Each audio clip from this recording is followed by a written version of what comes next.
रख ले, मुझे कोई एतराज नहीं। वह मुझे अपने फेटे में खोस ले, मुझे कोई एतराज नहीं है। मुझे रात्रि में अपने बगल में सुला ले, मुझे कोई एतराज नहीं है।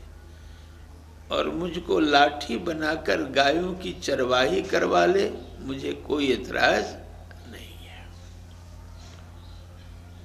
तुम भी अपने आप को फुल्ली सरेंडर कर दो। क्या कर दो? शरण।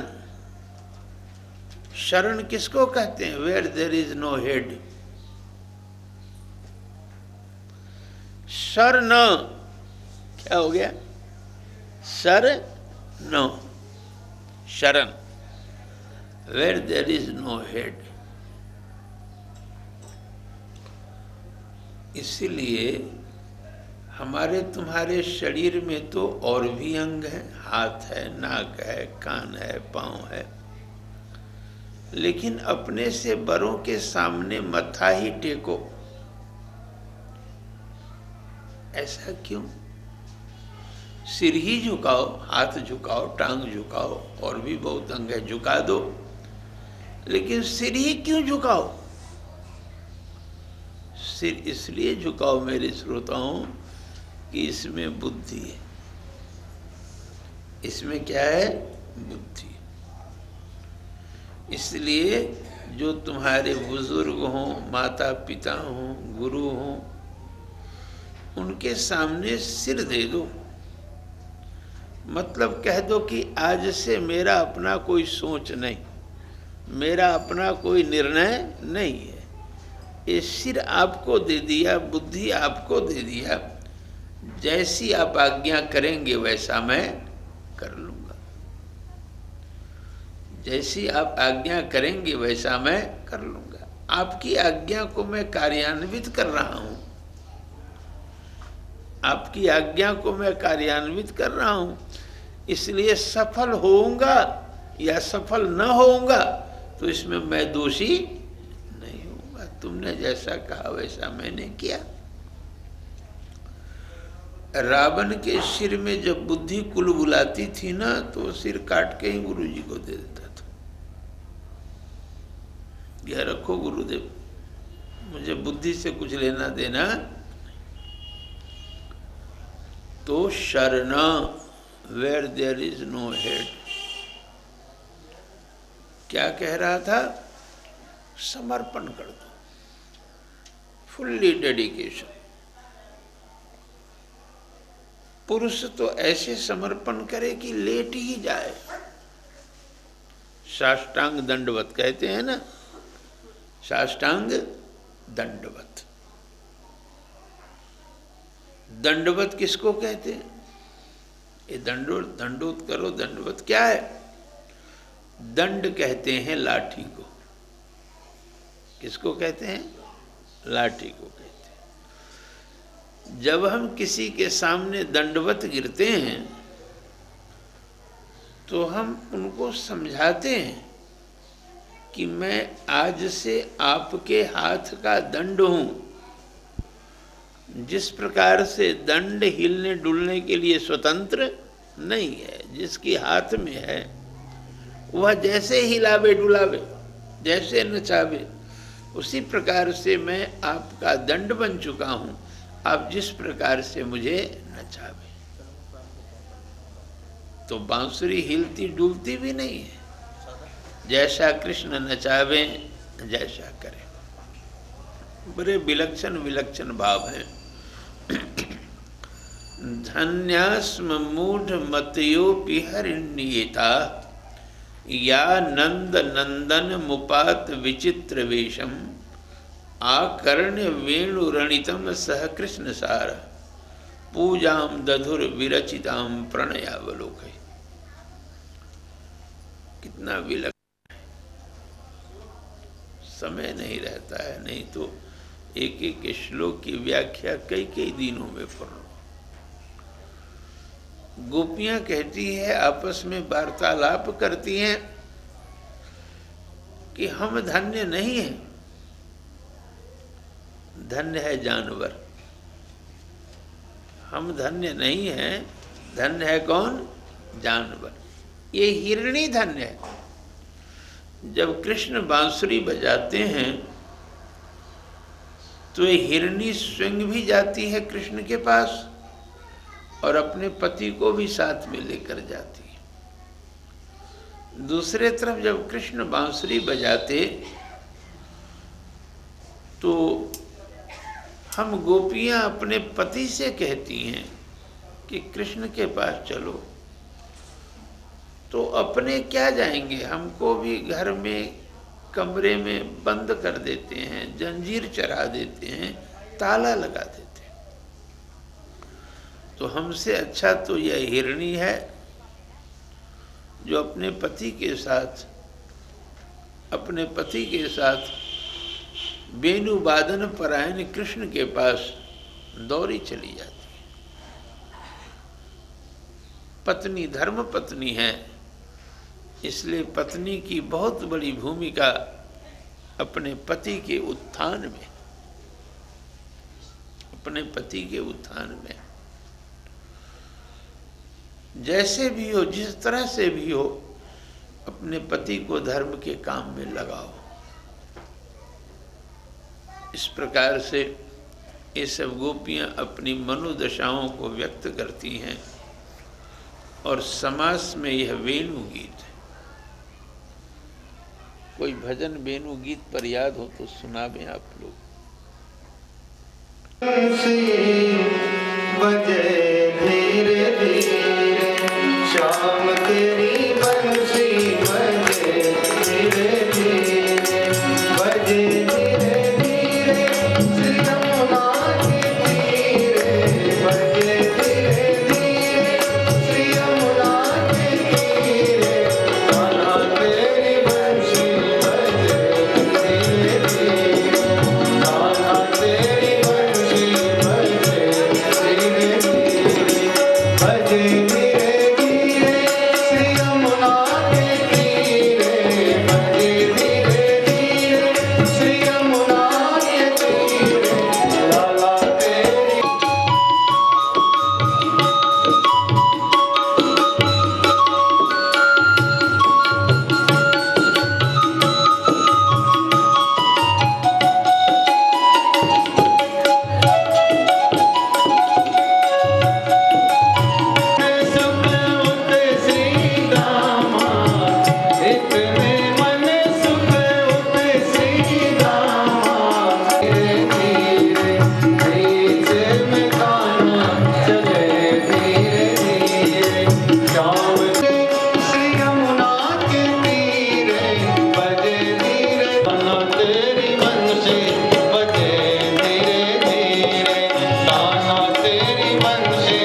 तुम्हारे बांसुरी का स्वर इतना सरस है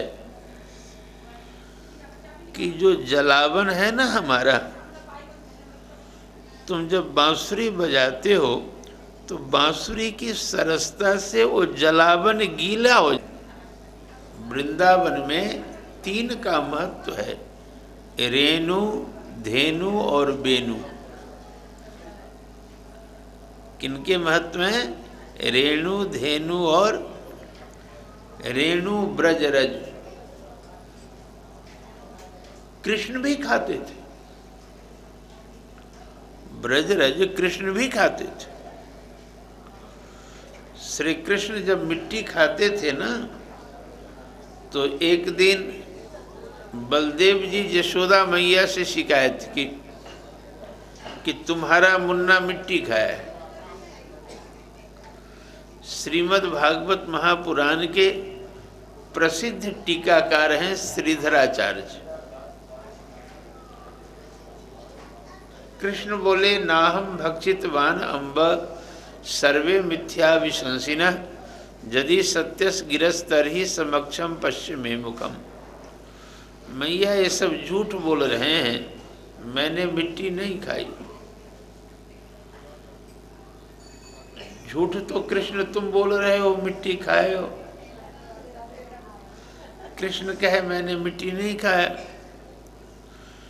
तो श्रीधराचार्य जी यह साबित करने का प्रयत्न किए कि कृष्ण झूठ नहीं बोलते। जब माखन चोरी है तो चोरी तो दूसरे की वस्तु होती है ना, अपनी वस्तु की क्या चोरी। मिट्टी खाए, लेकिन कृष्ण कह रहे हैं मैंने मिट्टी नहीं खाया। तो कृष्ण झूठ नहीं बोल रहे हैं, गलती तुम्हारी है। कृष्ण ब्रजरज खाए हैं, मिट्टी नहीं खाए हैं। क्या खाए हैं कृष्ण? कृष्ण ब्रजरज खाए हैं, मिट्टी नहीं खाए हैं। ये तो तुम्हारी मूर्खता है कि ब्रजरज की तुलना तुम मिट्टी से कर रहे हो। तो वृंदावन में 3 का बड़ा महत्व है भैया, रेणु, धेनु और बेनु, बांसुरी। बोलिए कृष्णचंद्र भगवान। आगे की लीला में चीर हरण है। क्या है? रास लीला में जीव और ब्रह्म का मिलन होगा। रास लीला में जीव और ब्रह्म का मिलन होगा, लेकिन मिलन के पहले बीच में व्यवधान नहीं रहे ना। जब चित्रकूट में भरत जी प्रणाम कर रहे थे, लक्ष्मण जी बोले भैया भरत जी आपको मिलने आए हैं, प्रणाम कर रहे हैं जमीन पर गिरकर। तो श्री राम दौड़े मिलने के लिए भरत जी से, मिलने के लिए दौड़े। तो सबसे पहले उन्होंने क्या फेंका? सबसे पहले श्री रघुनाथ जी अपने दुपट्टा को फेंक दिए, उत्तरीय वस्त्र को फेंके, क्योंकि भरत को उठाकर छाती से लगाऊंगा तो दुपट्टा यदि रहेगा तो तन से तन का मिलन नहीं होने देगा, आवरण नहीं रहे। सुदामा जी से मिलने के लिए जब कृष्ण दौड़े तो अपने शरीर पर की पीतांबरी को फेंक दिए। जब वह ठाकुर तुमसे मिलने के लिए दौड़ता है तो अपने आवरण को उतार कर फेंक देता है। तो तुम भी जब ठाकुर से मिलने जाओ तो अपने ऊपर कोई भी आवरण नहीं, सबको उतार कर फेंक दो। यही है चीरहरण। चिरकाल से, या चिर के 2 अर्थ होते हैं। चिर कहते हैं बहुत पहले को, और चिर कहते हैं। तो चिरकाल से तुम जिस चीर को अपनी आत्मा के ऊपर डालकर ब्रह्म के सामने जाने के अपने वास्तविक स्वरूप को छिपाए हुए हो, मिलन नहीं होगा। बूंद और समुद्र सजातीय है। बूंद रखो, उसके ऊपर थोड़ा सा हवा डाल दो और फिर पानी रख दो, वह हवा दोनों पानी को मिलने नहीं देगा। तेल रख दो, वह तेल दोनों जल को मिलने नहीं देगा। तो तुम और ब्रह्म तो सजातीय हो। ईश्वर अंश जीव, जीव क्या है? ईश्वर का अंश। सिर्फ मात्रा में फर्क है। वह विशाल समुद्र है, तुम एक नन्हा सा बूंद हो, लेकिन तत्व में कोई फर्क नहीं है। फिर मिल क्यों नहीं रहा है? संकेत मैंने किया था, शायद कबीर बोले थे, फूटा घट जल जल ही समान। कहे सरोवर का पानी एक मिट्टी के घड़े में रखकर थोड़ा सा उस घड़े को उसी सरोवर के जल पर तैरा दो, नीचे भी वही पानी है और घट में भी वही पानी। दोनों नहीं मिल रहा है तो घट क्या नहीं मिल रहा है? घट को फोड़ दो, दोनों मिल जाएगा। तो इसलिए अनंत अनंत जन्मों में, अनंत अनंत जोनियों में, अनंत अनंत कर्मों को करते हुए जो अनंत अनंत दूषित संस्कार तुमने इकट्ठा कर लिए,